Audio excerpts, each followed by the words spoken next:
Water body కనిపిస్తుంది, అదే సముద్రం.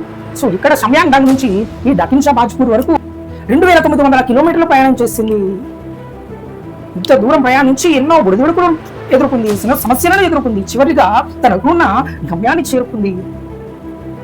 సో ఇలా బ్రహ్మపుత్ర నది లాగే సక్సెస్ ని చేరుకునే మార్గంలో చాలా సమస్యలు వస్తాయి, ఓకే, ఎన్నో ఒడిదుడుకులు వస్తాయి. పాజిటివిటీతో ముందుకు పోవాలి.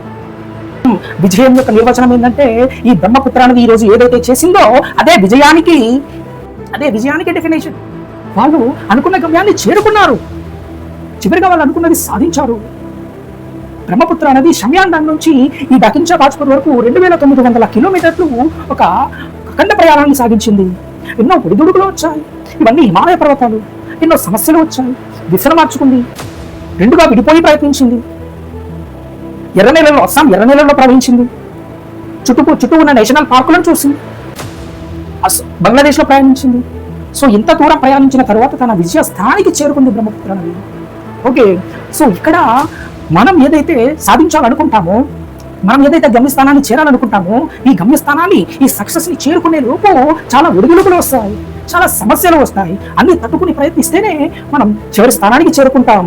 అది ఈ రోజు మన ఈ రివర్ ద్వారా మనం గమనించాల్సిన పని అయితే ఉంది. సో ఇప్పుడు ఈ నది ఏదైతే చేసిందో ఇది విజయానికి డెఫినేషన్. ఇది విజయానికి డెఫినేషన్ అంటే ఎక్కడో ఉండదు, మన చుట్టుపక్కల ఉన్న ప్రకృతిలోనే ఉంటుంది. అందుకే నేను ఈరోజు మీకు దీని ద్వారా ఒక సక్సెస్ని అయితే పరిచయం చేయడం